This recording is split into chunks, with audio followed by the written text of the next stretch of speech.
तो गाइज आप सभी का फिर से स्वागत है हमारे YouTube चैनल में। तो आज हम लोग लेके आ गए हैं साइंस का टॉप 20 क्वेश्चन। ऐसे क्वेश्चन जो आपके एग्जाम में सीधे यहीं से पूछे जाएंगे और इसी आधार पर आपको क्वेश्चन पूछे जाएंगे। हम लोग उन्हीं क्वेश्चनों को लेके आए हैं जिस तरह का सवाल आपके एग्जाम में पूछे जाएंगे गुरु। तो बिल्कुल भी देरी नहीं करते हुए चलिए शुरू करते हैं हम लोग पहले सवाल से। तो आपका पहला सवाल है, चलिए साथ में आप लोग भी कॉपी कलम लेके बैठिएगा ताकि जो भी इंपॉर्टेंट सवाल हो उसको आप लोग नोट करते चलिएगा। तो पहला सवाल है कि निम्न में से कौन चाल का मात्रक नहीं हो सकता है। आपको ढूंढ के निकालना है कि कौन चाल का मात्रक नहीं हो सकता है। तो हम लोग पहले जान लेते हैं कि चाल का मात्रक क्या होगा। तो चाल बराबर क्या होता है, चाल बराबर दूरी बटे समय होता है। चाल बराबर दूरी बटे समय होता है। तो दूरी का ऐसा मात्रक क्या हो जाता है गुरु, दूरी का आपका मीटर हो जाता है और समय का आपका सेकेंड हो जाता है। तो चाल का एक ऐसा ही मात्रक तो आपका मीटर पर सेकेंड हो जाएगा। आप इसको चाल को इसमें भी माप सकते हैं, किसमें गुरु, सेंटीमीटर पर सेकेंड में भी माप सकते हैं, या फिर आप चाल को आप किलोमीटर प्रति घंटा में भी माप सकते हैं। तो आप देखिए ये तीनों ऑप्शन है। देखिए यहाँ पे आपका किलोमीटर प्रति घंटा भी है, यहाँ पे आपका सेंटीमीटर प्रति सेकंड भी है, यहाँ पे आपका मीटर प्रति सेकंड भी है। यानी ये तीनों ऑप्शन होगा। लेकिन आपको बोला था कि कौन नहीं होगा, तो आप देख सकते हैं ऑप्शन नंबर सी को देख सकते हैं। ऑप्शन नंबर सी आंसर इसका नहीं हो जाएगा, यही आपका इस सवाल का जवाब होगा। तो चलते हैं गुरु अगले सवाल में। क्वेश्चन नंबर आपका दूसरा, फटाफट आप लोग हमारे साथ मिलाते चलिएगा और सवाल को हल करते चलिएगा। क्वेश्चन नंबर दूसरा है, क्वेश्चन नंबर दूसरा कि सामान्य नेत्र के लिए दूरबिंदु पूछा है। सामान्य नेत्र के लिए एक नॉर्मल आइज के लिए दूरबिंदु कितना होगा। तो आप लोग भी जानते हैं कि सामान्य नेत्र के लिए दूरबिंदु कितना होता है गाइस, अनंत होता है। कितना होता है, अनंत होता है। अनंत यानी जिसको इन्फिनाइट बोलते हैं कि एक सामान्य नेत्र दूर तक कहीं तक भी देख सकता है, जिसको अनंत बोला जाता है। लेकिन वहीं पे अगर आपको सवाल ये भी पूछ सकता है कि नेत्र का एक सामान्य नेत्र की यानी जो निकटतम यानी कम से कम दूरी जहाँ तक वो साफ साफ देख सकता है, तो वो कम से कम दूरी कितना हो जाता है, 25 सेंटीमीटर हो जाता है। 25 सेंटीमीटर हो जाता है। या फिर इसी को आपको मीटर में भी पूछता है, तो अगर मीटर में पूछेगा तो इसको 0.25 मीटर हो जाएगा। तो यहाँ पे क्या बोला था आपको कि दूर बोला था, दूरबिंदु। तो दूरबिंदु क्या हो जाएगा, ऑप्शन नंबर आपका बी हो जाएगा, अनंत हो जाएगा। ठीक है, अगर निकट पूछता तो आपका क्या होता, 25 सेंटीमीटर होता गाइस। फिर चलते हैं अगले सवाल में, क्वेश्चन नंबर 3 में चलते हैं। क्वेश्चन नंबर 3 आपका बोलता है कि डायनामो बदलता है। डायनामो बदलता है, डायनामो क्या बदलता है। तो देखते हैं पहला ऑप्शन कि डायनामो क्या करता है, यांत्रिक ऊर्जा को विद्युत ऊर्जा में बदलता है, या फिर डायनामो विद्युत ऊर्जा को यांत्रिक ऊर्जा में बदलता है, या फिर डायनामो रासायनिक ऊर्जा को विद्युत ऊर्जा में बदलता है, या फिर इनमें से कोई नहीं। तो आप लोग भी आंसर देते चलिए। देखिए बहुत सारे बच्चों का आंसर आ रहा है, बिल्कुल बहुत सारे बच्चों का सही आंसर आ रहा है। तो सबसे पहले हम लोग डायनामो के बारे में जानेंगे कि डायनामो होता क्या है। तो आप लोग क्लास 10 में पढ़ चुके हैं कि दो चीज़ होता है, एक होता है डायनामो और एक होता है क्या, मोटर होता है। डायनामो और आप मोटर के बारे में आप क्लास 10 में पढ़ चुके हैं। ये दोनों जो है आपका डायनामो और आपका मोटर, ये दोनों जो आपका है ये आपका किस सिद्धांत पे काम करता है, ये भी सवाल बन सकता है। तो ये दोनों आपका विद्युत चुंबकीय प्रेरण के सिद्धांत पे काम करता है। किसमें, विद्युत चुंबकीय प्रेरण, विद्युत चुंबकीय प्रेरण के सिद्धांत पर आपका ये दोनों काम करता है। कौन, डायनामो और मोटर। आपका मोटर जो है वो क्या करता है, आपका मोटर डायनामो का बिल्कुल उल्टा काम करता है गाइस। मोटर क्या करता है, विद्युत ऊर्जा को, मोटर आपका विद्युत को यांत्रिक में बदलता है। मोटर आपका विद्युत को किस में बदलने का काम करता है, यांत्रिक में बदलने का काम करता है। और आपका डायनामो क्या करता है, यांत्रिक को विद्युत में बदलने का काम करता है। तो देखिए दोनों सवाल का आपको जवाब बता दिए। चाहे आपका मोटर पूछता या फिर आपका डायनामो पूछता, कुछ भी पूछे आपका हर सवाल का जवाब हो जाएगा गुरु। बिल्कुल घबराना नहीं है, हिम्मत से डटे रहना है। फिर चलते अगले सवाल में। तो इस सवाल का जवाब क्या हो जाएगा, डायनामो पूछा था तो डायनामो क्या करता है, यांत्रिक को विद्युत में बदलता है। तो ऑप्शन नंबर इसका ए हो जाएगा, ऑप्शन नंबर ए हो जाएगा। चलिए अगले सवाल में, क्वेश्चन नंबर 3 में चलते हैं। क्वेश्चन नंबर 3 आपका क्या है, दिवस पे क्वेश्चन पूछा। दिवस पे ये भी सवाल आपको बन सकता है, हर हाल में बनेगा। कुछ दिवस पे सवाल पूछा है। क्या पूछा है कि विश्व पर्यावरण दिवस किस तारीख को मनाया जाता है। तो पर्यावरण दिवस, देखिए कितना आसान सवाल है, आप लोग खुद अब तक जवाब दे चुके हैं। देखिए बहुत सारे बच्चों का जवाब आ रहा है कि पर्यावरण, ऑप्शन सी बहुत सारे बच्चों को देखने को मिल रहा है। बहुत कोई ऑप्शन डी भी मार रहा है, जिसका भी डी गलत है। तो विश्व पर्यावरण दिवस जो है गुरु, वो किसको, 5 जून को मनाया जाता है। 5 जून इसका आंसर सही हो जाएगा। तो चलिए हम लोग जो, क्या पता अगर दिवस में 5 जून की जगह कोई दूसरा सवाल पूछे दिवस में, तो चलिए हम लोग कुछ और दिवस को ले लेते हैं। एक आपका इंपॉर्टेंट सवाल है पृथ्वी दिवस। पृथ्वी दिवस, तो पृथ्वी दिवस कब मनाया जाता है गुरु, ये आपका 22 अप्रैल को मनाया जाता है। 22 अप्रैल को मनाया जाता है पृथ्वी दिवस। आप लोग भी नोट करते चलिएगा, कॉपी कलम लेते चलिए। पृथ्वी दिवस 22 अप्रैल को मनाया जाता है। फिर आपका क्या होता है, ओजोन डे। ओजोन डे ये आपका कब मनाया जाता है, ओजोन डे ये मनाया जाता है आपका 16 सितंबर को मनाया जाता है। ओजोन डे आपका 16 सितंबर को मनाया जाता है गुरु। उसके बाद आपका क्या है, अंतर्राष्ट्रीय जल दिवस। अंतर्राष्ट्रीय जल दिवस, वही सब दिवस को हम लेके आए हैं जो आपका इंपॉर्टेंट है, जो आपके एग्जाम में पूछे जाएगा। तो जल दिवस आपका कब मनाया जाता है गुरु, ये आपका 22 मार्च को मनाया जाता है। जल दिवस आपका 22 मार्च को मनाया जाता है। एक और आप लोग नोट कर लीजिए, जो आप अभी मार्च का महीना है और मार्च के महीने में आपका एक दिवस जो बहुत अंतर्राष्ट्रीय महिला दिवस जिसको बोला जाता है, अंतर्राष्ट्रीय महिला दिवस। अंतर्राष्ट्रीय महिला दिवस आप सबको पता होगा कब हो जाता है, वो 8 मार्च। तो आप इन सभी को नोट करते हुए चलिएगा, आप अपने कॉपी कलम को लेके बैठिए और नोट करते हुए चलिए। तो इसका आंसर क्या हो जाएगा गुरु? ऑप्शन नंबर सी हो जाएगा, 5 जून हो जाएगा। फिर चलते हैं अगले सवाल में, सवाल नंबर 5। सवाल नंबर 5 क्या बोल रहा है आपका? सवाल नंबर 5 बोल रहा है कि अपने अक्ष पर पृथ्वी के घूर्णन के बढ़ने या घटने से पृथ्वी के किस स्थान पर जी का मान अपरिवर्तित रहेगा। यानी जो आपका ये जी जो है, जी है जिसको गुरुत्व त्वरण बोलते हैं, जी जिसको गुरुत्व त्वरण बोलते हैं, इसका मान होता है 9.8 मीटर पर सेकेंड होता है। ये आपका गुरुत्व त्वरण है। इसका मान कब अपरिवर्तित रहेगा? तो कब अपरिवर्तित रहेगा? जब पृथ्वी का घूमता है। तो इसका आंसर क्या हो जाएगा गुरु? इसका आंसर हो जाएगा ध्रुव पे होगा। यानी ध्रुव पे इसका मान क्या होगा? अपरिवर्तित हो जाएगा। ऑप्शन ए, बहुत सारे बच्चों का जवाब आ रहा है ए बिल्कुल सही है, बिल्कुल सही है। और आप कर्क रेखा के बारे में तो जानते ही हैं। चलिए फिर अगले सवाल में चलते हैं। क्वेश्चन नंबर आपका क्वेश्चन नंबर 6। क्वेश्चन नंबर 6 देखिएगा गुरु। क्वेश्चन नंबर 6 आप लोग भी जवाब देते चलिए फटाफट। क्वेश्चन नंबर 6 क्या है कि प्लाज्मा झिल्ली किससे बनी होती है? प्लाज्मा झिल्ली, देखिए ये कोशिका चैप्टर से सवाल पूछा है, कोशिका चैप्टर से आपका ये सवाल पूछा है कि प्लाज्मा झिल्ली किसकी बनी होती है। तो देखिए प्लाज्मा झिल्ली जो ये है, ये आपका प्लाज्मा झिल्ली कहाँ गया गुरु? ये प्लाज्मा झिल्ली ये आपका किसमें पाया जाता है? जंतु कोशिका में पाया जाता है, जंतु कोशिका में। एक आपका होता है पादप कोशिका और एक क्या होता है? जंतु कोशिका। जो जंतु कोशिका है उसका सबसे बाहरी भाग, सबसे बाहरी जो भाग होता है ना, सबसे बाहरी भाग जो काफ़ी मुलायम होता है, लचीला होता है और ये जीवित होता है। ये भी सवाल पूछ सकता है कि प्लाज्मा झिल्ली कैसा होता है? ये बिल्कुल जीवित होता है और ये अर्धपारगम्य होता है, अर्धपारगम्य। ठीक है गुरु। तो प्लाज्मा झिल्ली ये जंतु कोशिका में पाया जाता है। जंतु कोशिका का जो बाहरी परत है उसको प्लाज्मा झिल्ली बोलते हैं। वहीं पर अगर आपको पूछे कि पादप कोशिका का, तो पादप का जो बाहरी लेयर होता है, पादप कोशिका का, इसका बाहरी लेयर उसको क्या बोलते हैं? कोशिका भित्ति बोलते हैं। नोट करते चलेगा, पादप कोशिका का जो बाहरी लेयर होता है उसको कोशिका झिल्ली नहीं बल्कि उसका कोशिका भित्ति बोलते हैं गुरु, कोशिका भित्ति, जिसको सेल वाल बोला जाता है। तो ये किसका बना होता है आपका प्लाज्मा झिल्ली? तो प्लाज्मा झिल्ली आपका बना होता है ऑप्शन नंबर सी, यानी प्रोटीन का बना होता है, कार्बोहाइड्रेट का बना होता है और फॉस्फोलिपिड का बना होता है। इन सारे चीज़ों से वो मिलके आपका बना होता है। तो इसका ऑप्शन नंबर क्या हो जाएगा? सी हो जाएगा। चलिए अगले सवाल में क्वेश्चन नंबर आपका 7 चलते हैं। देखिए ये आपका सवाल आपका सोशल का भी है लेकिन आपका साइंस में भी पूछा गया है। क्वेश्चन नंबर 7 क्या है कि बिहार के मैदानी भाग में कौन सी मिट्टी मुख्यतः पाई जाती है? तो बिहार के मैदानी भाग में आप सभी को पता है, तो यहाँ पे कौन सी मिट्टी मुख्यतः पाई जाती है? ये आपका ऑप्शन नंबर बी, जलोढ़ मिट्टी मुख्यतः पाई जाती है। कौन सी मिट्टी? जलोढ़ मिट्टी मुख्यतः पाई जाती है। तो जलोढ़ मिट्टी के बारे में आप जानते हैं गुरु, क्या जानते हैं कि जलोढ़ मिट्टी आपका 2 तरह का होता है। एक क्या होता है आपका खादर, एक होता है आपका खादर और एक आपका क्या होता है? बांगर। खादर और एक बांगर। और खादर किसको बोलेंगे? जो नए जलोढ़ मिट्टी को, नए जो नया होता है, नए जलोढ़ मिट्टी को खादर बोलेंगे और पुराने जलोढ़ मिट्टी को क्या बोलेंगे गुरु? पुराने जलोढ़ मिट्टी को बांगर के नाम से जाना जाता है। तो इस सवाल का जो जवाब हो जाएगा वो ऑप्शन नंबर बी हो जाएगा। ऑप्शन नंबर बी क्या हो जाएगा? जलोढ़ मिट्टी हो जाएगा। फिर चलते हैं अगले सवाल में, क्वेश्चन नंबर 8। हम उन्हीं सवालों को लेके आए हैं जो आपके एग्जाम में पूछने का 100% चांस है। तो आप लोग घबराइए मत, जब तक हम आप लोग के साथ हैं आप लोग अपना हिम्मत को बनाए रखें। अगला सवाल है कि बाहरी कान कहलाता है, बाहरी कान। तो हमारा जो कान पाया जाता है, कान जो बाहर वाला भाग है, बाहरी कान को क्या बोलते हैं हम लोग? बाहरी कान को हम लोग बोलते हैं, क्या बोलते हैं गुरु? वो कर्ण पल्लव बोलते हैं, कर्ण पल्लव बोलते हैं, कर्ण पल्लव बोलते हैं, बाहरी कान को कर्ण पल्लव बोलते हैं। और आप जानते हैं कि मनुष्य के शरीर में जो कितना टोटल 206 हड्डी पाया जाता है। कितना? 206। मनुष्य के शरीर में 206 हड्डी पाया जाता है। इन 206 हड्डियों में से सबसे छोटी हड्डी आप जानते हैं और एक सबसे बड़ी हड्डी। तो जो सबसे छोटी हड्डी जो है वो हमारे कान के भीतर में, जो आप कान को अगर कान के बारे में पढ़िएगा जानिएगा तो इसको 3 भागों में बांटा गया है कान को। उस 3 भाग में जो मध्य वाला भाग है उसी के अंदर आपका क्या होता है? जैसे मनुष्य के अंदर जो सबसे छोटी हड्डी पाई जाती है जिसका नाम क्या? स्टेपीज। क्या उसका नाम है गुरु? स्टेपीज। स्टेपीज मनुष्य के शरीर की सबसे छोटी हड्डी स्टेपीज वो आपका कान में ही पाया जाता है। कहाँ पाया जाता है? कान में ही पाया जाता है। और कान से हम लोग क्या करते हैं? सुनने का काम करते हैं। चलिए अगला सवाल, क्वेश्चन नंबर 9। क्वेश्चन नंबर 9 गुरु, क्वेश्चन नंबर 9 क्या बोलता है कि जीन के वैकल्पिक रूपों का क्या नाम है?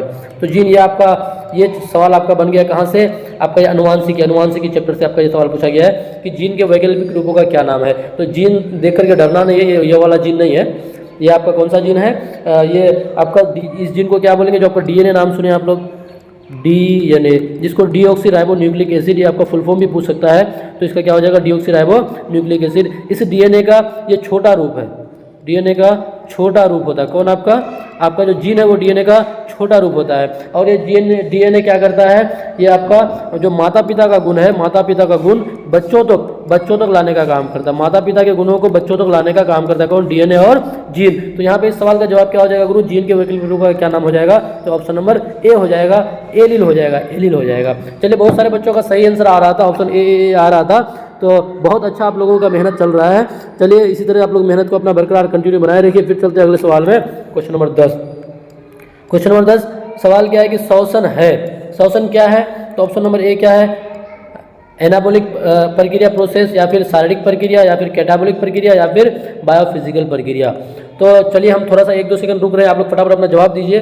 तो देखिए बहुत सारे बच्चों का आंसर आना भी शुरू हो गया कि श्वसन आपका कैसा है, श्वसन आपका कैटाबॉलिक प्रक्रिया है। श्वसन क्या है, कैटाबॉलिक प्रक्रिया है, ये ऑप्शन बिल्कुल सही है। श्वसन क्या आपका कैटाबॉलिक प्रक्रिया है। तो कैटाबॉलिक प्रक्रिया के बारे में हम लोग थोड़ा सा जान लेते हैं कि कैटाबॉलिक प्रक्रिया क्या है। कि इस प्रोसेस में क्या होता है कि जटिल अणुओं को, जो कम्प्लेक्स आपका अणु होता है, जटिल अणु होता है, जटिल अणु उसको तोड़ने का काम करता है, उसको तोड़ करके उससे ऊर्जा क्या निकल, उससे ऊर्जा मुक्त करने का काम करता है। कौन प्रक्रिया में, आपका कैटाबॉलिक में। कैटाबॉलिक में क्या करता है, जटिल अणुओं को तोड़ करके उससे ऊर्जा निकालने की प्रक्रिया को क्या बोलते हैं, कैटाबॉलिक बोलते हैं गाइस। तो इस सवाल का जवाब आपका क्या हो जाएगा, आपका ऑप्शन नंबर सी हो जाएगा। फिर चलते हैं अगले सवाल में। अगला जो सवाल आपका 11, क्वेश्चन नंबर 11 है, आप लोग भी बने रहिए फटाफट। क्वेश्चन नंबर 11 का देखिए क्या है कि राइबोसोम किसमें बनते हैं, राइबोसोम किसमें बनते हैं। तो देखिए बहुत सारे बच्चों का जवाब आना शुरू हो गया है। तो राइबोसोम देखिए यहाँ पे जो आपका लिखा है न्यूक्लियोल्स, ये आपका इंग्लिश वर्ड है लेकिन उसको हिंदी में ही लिख दिया गया सेम टू सेम। तो इसको न्यूक्लियोल्स को हिंदी में अगर आप लिखिएगा तो ये क्या हो जाएगा आपका, नाभिक के केंद्रिका। ये क्या हो जाएगा, नाभिक के केंद्रिका, नाभिक के केंद्रिका, इसको हम लोग इंग्लिश में न्यूक्लियोल्स कहा जाता है। तो राइबोसोम आपका कहाँ बनता है, वो आपका ऑप्शन नंबर डी यानी नाभिक की केंद्रिका में ही आपका राइबोसोम बनता है। तो चलते हैं अगले सवाल में गाइस। अगला सवाल जो आपका क्वेश्चन नंबर 12। क्वेश्चन नंबर 12 को आप देखिएगा कि यौगिक जिसका अणुसूत्र समान किंतु संरचना सूत्र अलग होती है क्या कहलाते हैं। तो इस तरह का सवाल भी आपका बनेगा एग्जाम में। तो देखिए बहुत आसान सा सवाल है, हालांकि देखिए आप लोग जवाब दे भी दीजिएगा, क्लास 10 का ही सवाल है कि जिसका अणुसूत्र समान और संरचना सूत्र अलग होगा उसको हम लोग क्या बोलते हैं, समावयवी बोलते हैं। क्या बोलते हैं, समावयवी बोलते हैं। जैसे आपको बता रहे थे, देखिए मान लेते हैं C4H10, ये हो गया अणुसूत्र। एक और ले लेते हैं C4H10। आप लोग इसका नाम बताइएगा फटाफट जब तक हम बना दे रहे हैं। तो इसका अगर आप संरचना बनाइएगा तो कुछ इस तरह से बनेगा, कार्बन और एक कार्बन यहाँ पे ले लिए। अब देखिए खुद से आप लोग हाइड्रोजन को लगा लीजिए, एक हाइड्रोजन यहाँ, एक हाइड्रोजन यहाँ, एक हाइड्रोजन यहाँ, एक हाइड्रोजन यहाँ पे, एक हाइड्रोजन यहाँ पे, एक हाइड्रोजन यहाँ पे, एक यहाँ पे, एक हाइड्रोजन यहाँ, एक यहाँ, एक यहाँ। ये हो गया आपका क्या, ये हो गया आपका क्या होगा गुरु, संरचना सूत्र। और लेकिन अगर आप इसी को बनाइएगा तो इस तरह से भी बनेगा, एक कार्बन यहाँ, एक कार्बन यहाँ, एक कार्बन यहाँ और एक कार्बन यहाँ। तो देखिए दोनों स्ट्रक्चर में देखिएगा तो दोनों का संरचना सूत्र अलग है लेकिन अणुसूत्र सेम है। तो इसको क्या बोलते हैं, समावयवी बोलते हैं। इस तरह के हम लोग इस तरह का अगर कंडीशन आएगा तो उसको क्या बोलेंगे, समावयवी बोलेंगे। फिर इसमें कुछ और बात है, एक क्या समस्थानिक और एक क्या है समभारिक। तो समस्थानिक क्या बोलेंगे कि जिसमें क्या होगा, परमाणु संख्या सेम। समस्थानिक में परमाणु संख्या क्या हो जाएगा आपका, सेम होगा, लेकिन परमाणु द्रव्यमान क्या हो जाएगा, परमाणु द्रव्यमान अलग हो जाएगा, अलग अलग होगा। उसको क्या बोलेंगे, समस्थानिक। और समभारिक देखिए, भार का मतलब वजन मतलब द्रव्यमान। तो जिसका क्या हो जाएगा, परमाणु द्रव्यमान सेम हो जाएगा।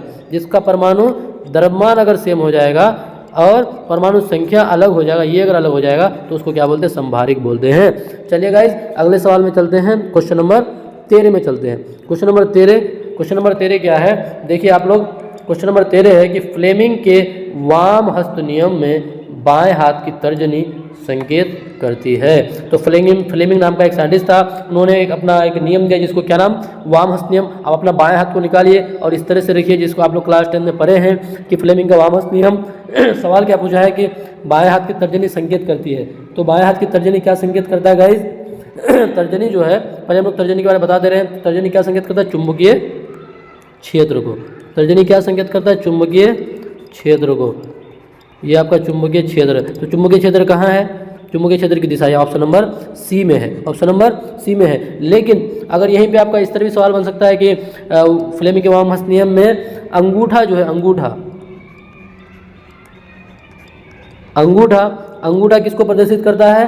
तो ये किसको प्रदर्शित करता है? चालक पर लगने वाले बल। ये किसको प्रदर्शित करता है? बल को प्रदर्शित करता है अंगूठा। और एक आपका तर्जनी हो गया, एक बचा क्या? मध्यमा। तो मध्यमा जो है, ये जो मध्यमा है, मध्यमा वाला जो उंगली है, ये मध्यमा उंगली किसको प्रदर्शित करता है गाइस? ये आपका धारा की दिशा को।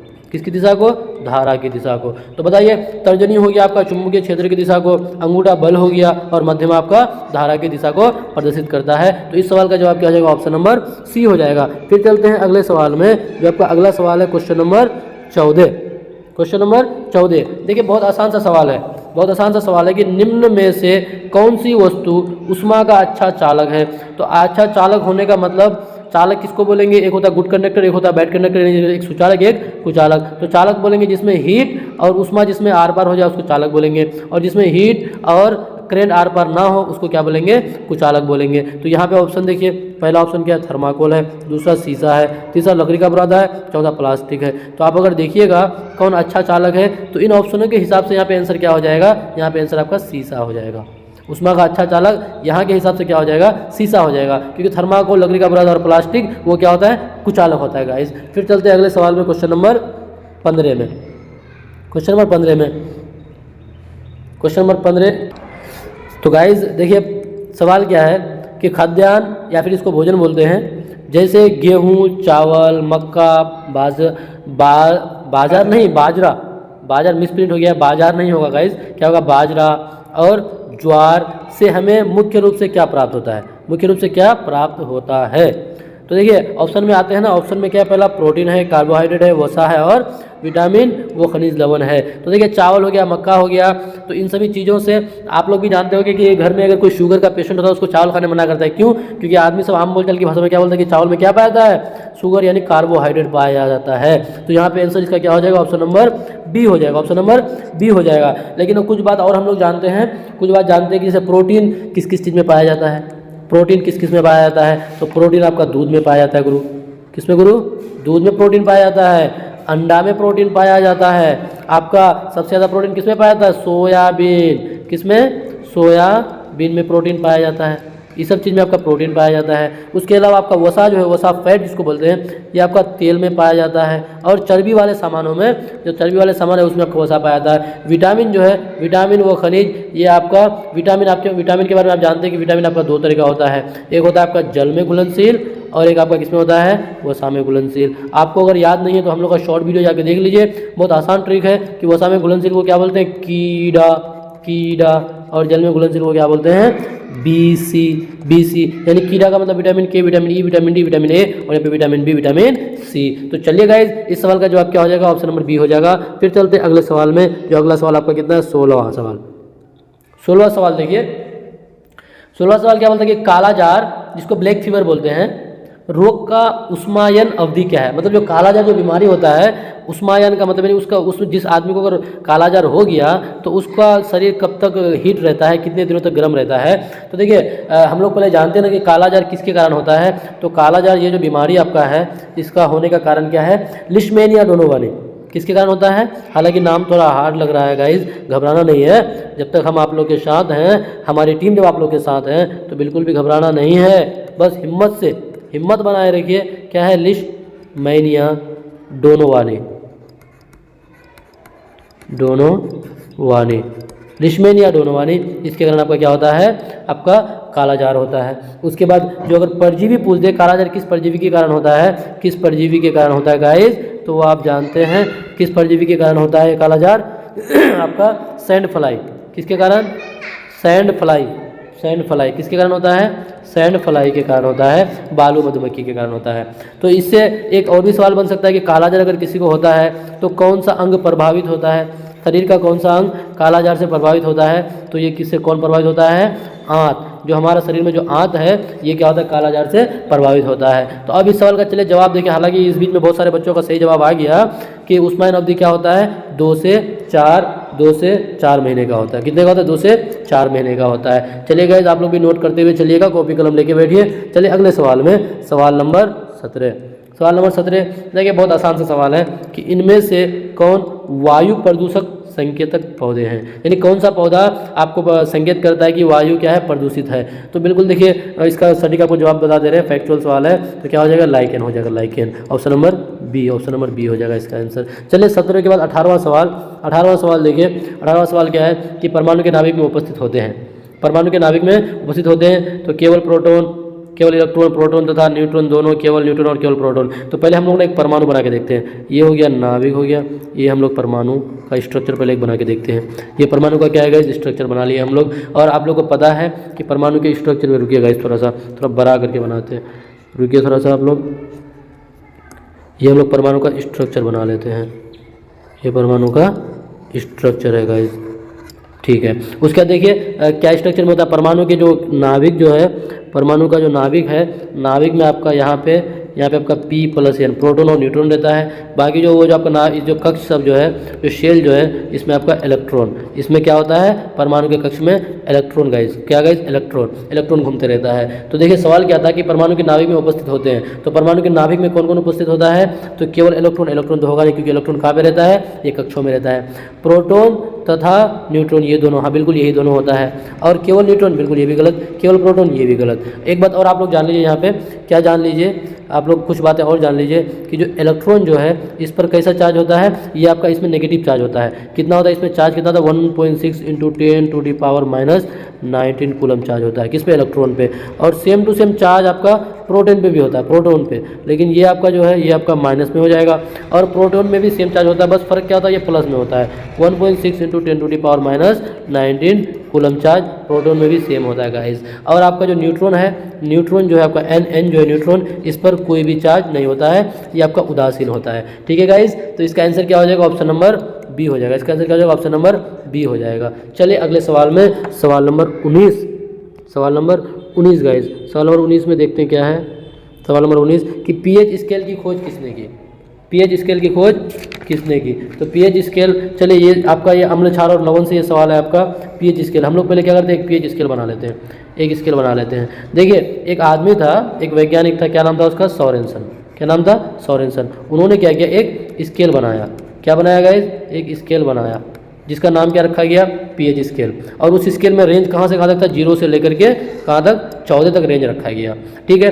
उसके बाद उसने क्या किया कि उसमें वो अम्ल, क्षार और लवण को उसको मापने के लिए कि कौन अम्ल है, कौन क्षार है, कौन लवण है, उसको मापने के लिए स्केल बनाया था। और सवाल पूछ सकते हैं कि कब बनाया, तो कब बनाया था, तो ये आपका हो जाएगा 1909 में। कब गाइस, 1909। अलग अलग किताब में अलग अलग डाटा है, तो आप लोग फिर देख लीजिएगा कितना है, 1909 में। कौन थे वो, सोरेनसन। किधर है, option number D, option number D, Sorensen. इन्होंने क्या किया, एक स्केल बनाया। तो अब यहाँ पे एक सवाल ये भी बन सकता है कि जो P है और H जो है, इसका फुल फॉर्म क्या होता है, तो ये होता है क्या, power of hydrogen, power of hydrogen, power of hydrogen हो जाता है। उसके बाद देखिए गाइस और कैसा कैसा सवाल यहाँ पे बनेगा।